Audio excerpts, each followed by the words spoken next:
नमस्कार दोस्तों, मैं दीपक शर्मा अंग्रीश आपका स्वागत करता हूं द लीगल चैम्बर में। अब दोस्तों, आज की इस वीडियो के अंदर हम साल 2024 इसके अलावा ऑनरेबल सुप्रीम कोर्ट की कुछ बेहद बड़ी जजमेंट आप लोगों के लिए यहां पर लेकर आए हैं।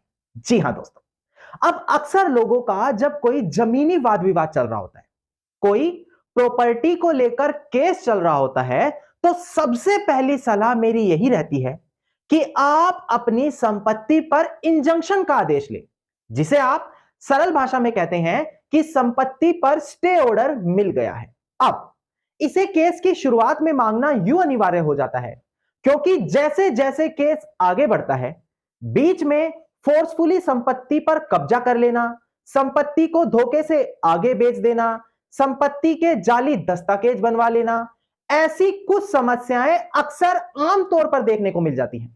तो इन सभी की सभी समस्याओं का यही समाधान होता है कि आप ऑर्डर 39 रूल 12 सीपीसी की एप्लीकेशन लगाकर अपनी उस संपत्ति पर स्टेटस क्यू या इंजंक्शन का आदेश पालें। नाउ, कई बार लोग मुझसे कॉल पर कनेक्ट होते हैं और अपने केस के बारे में बताते हैं। फिर उनके कुछ बेसिक क्वेश्चन रहते हैं कि सर, क्या हमें ऐसी स्थिति में इंजंक्शन का आदेश मिल सकता है, यानी कि क्या हमें ऐसी स्थिति में कोई स्टे ऑर्डर मिलेगा। अब मैं आज आपको ऐसी 3 चीजें बताने वाला हूं। जी हां, सिर्फ 3 चीजों का पालन करना है, कोई चौथी चीज नहीं देखनी, और 110% जो स्टेटस क्यू या इंजंक्शन का आदेश है वो आपके पक्ष में ही आने वाला है। और यह चीज मैं रेलिवेंट सुप्रीम कोर्ट की जजमेंट के साथ बताऊंगा, ताकि आपको ऐसा ना लगे कि मैं केवल बस वीडियो को बनाने के लिए आपके साथ मनगढ़ंत बातें करता रहता हूं। अब दोस्तों, अगर आप लोगों को हमारी ये वीडियो अच्छी लगती है, अगर आप लोगों को हमारी तरफ से किए गए एफर्ट अच्छे लगते हैं, तो मेरा आप लोगों से अनुरोध है, इस वीडियो को आप लाइक जरूर करें, ज्यादा से ज्यादा शेयर जरूर करें और अपना वैल्यूएबल कमेंट सेक्शन में जरूर लिखें। तो चलिए दोस्तों, अब आज की इस वीडियो को हम ज्यादा लंबा ना करते हुए आज की इस वीडियो को स्टार्ट करते हैं।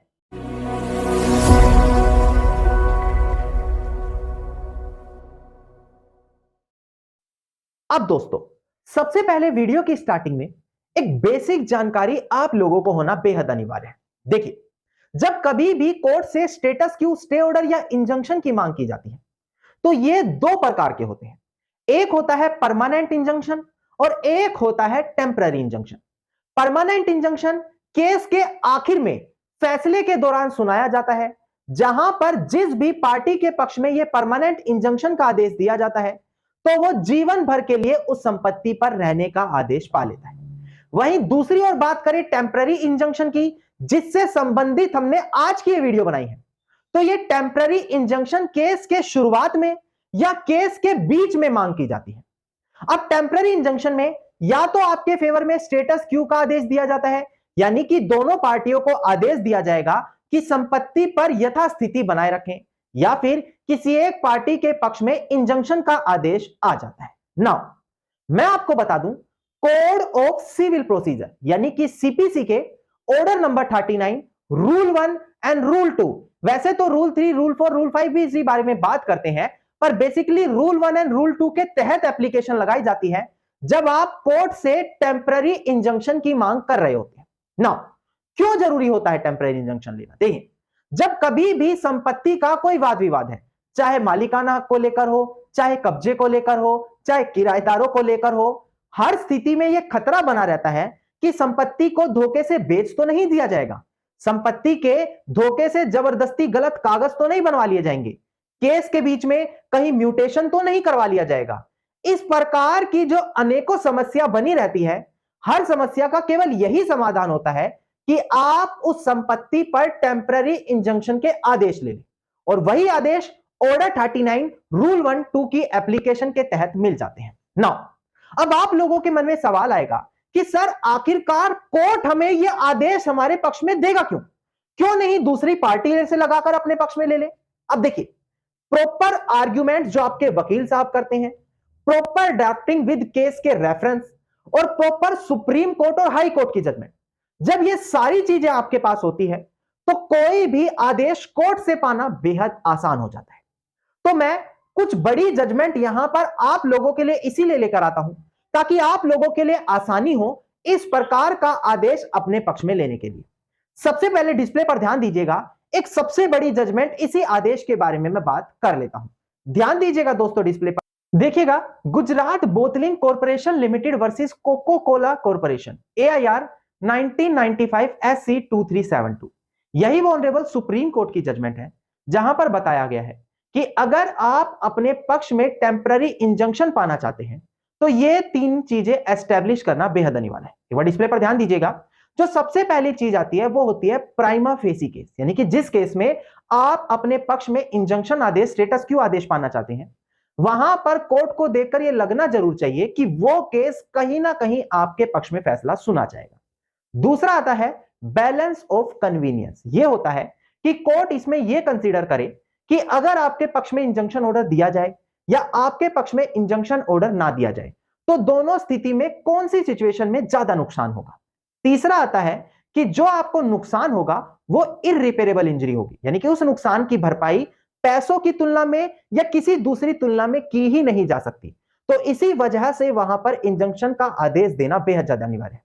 अगर ये तीन पॉइंट दोबारा से सुन लीजिए, prima facie, balance of convenience और इररिपेरेबल लॉस, इन तीनों को अपनी ड्राफ्टिंग में यूज करते हैं, तीनों की रेलिवेंट जजमेंट अपने केस में लाते हैं, तीनों पॉइंटों पर अच्छे आर्ग्यूमेंट करते हैं, तो यकीन माने 110% आपके पक्ष में कोर्ट को इंजंक्शन का आदेश देना ही पड़ेगा, क्योंकि यह चीज ऑनरेबल सुप्रीम कोर्ट ने बताई है कि ये तीनों पॉइंट जिसके पक्ष में आ रहे हैं उसके पक्ष में इंजंक्शन का आदेश दे दिया जाए। नाउ दोस्तों, यहां से आपको पता लग गया कि कौन से तीन पॉइंट होते हैं जो इंजंक्शन का आदेश अपने पक्ष में पाने के लिए बेहद ज्यादा अनिवार्य है। नाउ अब एक इसी महीने की जजमेंट मैं आपके साथ बता दूं, जहां पर सुप्रीम कोर्ट ने यही कहा कि अगर कोई इस प्रकार का इंजंक्शन पाना चाहता है तो ये तीनों पॉइंट बेहद जरूरी है साबित करने। एक बार डिस्प्ले पर ध्यान दीजिएगा, मैं केस टाइटल पहले आपको क्लियर कर दूं। देखिएगा, केस टाइटल है स्टेट ऑफ केरला, जो प्रेजेंट केस में प्लेंटिफ है, वर्सेस यूनियन ऑफ इंडिया, जो प्रेजेंट केस में डिफेंडेंट है। इसका सूट नंबर देखिए 1/2024, 1 अप्रैल साल 2024 की हमारी जजमेंट है, यानी कि बिल्कुल इसी महीने की जजमेंट लाया हूं। इसीलिए मैं कहता हूं कि अगर आप लेटेस्ट जजमेंट पाना चाहते हैं तो चैनल को तुरंत सब्सक्राइब करके नोटिफिकेशन बेल आइकन जरूर दबा दें। नाउ यहां पर देखिएगा, ऑनरेबल सुप्रीम कोर्ट ने यही कहा कि अगर कोई भी व्यक्ति कोर्ट से मैंडेटरी इंजंक्शन पाना चाहता है तो वहां पर ये तीनों पॉइंट साबित करने अनिवार्य हैं। कौन कौन से बताए थे मैंने? Prima facie, balance of convenience and irreparable injury. और ये तीन पॉइंट जिस दिन आपने सही तरीके से ड्राफ्टिंग, आर्ग्यूमेंट और रेलिवेंट जजमेंट के साथ अपने पक्ष में साबित कर लिए तो स्टे आपके फेवर में आएगा ही आएगा। अब यही चीज मैंने बिल्कुल लेटेस्ट इसी महीने की जजमेंट के साथ आपको क्लियर करके दी। नाउ एक और बड़ी जजमेंट है जो इसी इंजंक्शन से आदेश से रिलेटेड है, यह भी मैं डिस्प्ले पर दिखाकर आपको क्लियर कर देता हूं। एक बार ध्यान दीजिएगा दोस्तों, डिस्प्ले पर केस टाइटल है Najamma and others versus Rajamma and other. इसका केस नंबर देखिएगा 2172 ऑफ 2023 और डेट ऑफ जजमेंट है 4 अक्टूबर साल 2023। नाउ यहां पर ध्यान दीजिएगा कि आखिरकार इस जजमेंट में कहा क्या गया। देखिए दोस्तों, इस प्रेजेंट जजमेंट में ऑनरेबल कर्नाटका हाईकोर्ट ने कहा कि अगर एक पार्टी हमारे सामने इंजंक्शन का स्टेटस क्यू का आदेश पाने के लिए आई है और वो ये सभी पॉइंट अपने पक्ष में दिखा रही है तो उसको वहां पर सभी जरूरी फैक्ट्स भी कोर्ट के सामने रखने होंगे।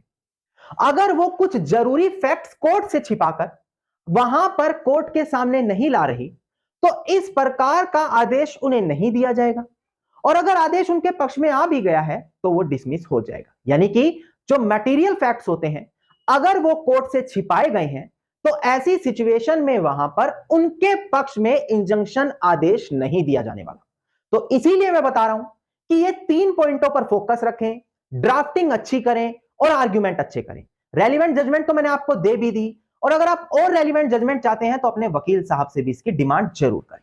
पर ध्यान दें, अगर आप इंपॉर्टेंट फैक्ट छिपाकर केवल अपने फेवर की बातें लिख रहे हैं, भले आपको इंजंक्शन आदेश मिल जाएगा पर बाद में वो कैंसिल कराने में भी देरी नहीं लगेगी, क्योंकि उस आदेश के खिलाफ भी अपील फाइल हो जाती है। अब दोस्तों, यहां पर मैंने आपको बता दिए वो तीन चीजें जिनके तहत आप अपने पक्ष में 110% स्टेटस क्यू ऑर्डर या स्टे ऑर्डर लेकर आ जाएंगे, जो यहां पर आपको केस की शुरुआत में ही एक एडिशनल प्लस पॉइंट लाकर दे देगी।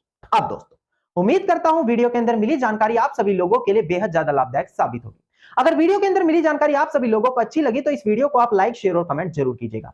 वीडियो से जुड़ा अगर आपका कोई भी क्वेश्चन है तो आप मुझे कमेंट सेक्शन में भी लिख सकते हैं। इसके अलावा अगर आप इसी प्रकार की इंफॉर्मेटिव वीडियोस रोजाना ही पाना चाहते हैं तो इस चैनल को तुरंत सब्सक्राइब करके नोटिफिकेशन बेल आइकन भी आप जरूर दबा दें।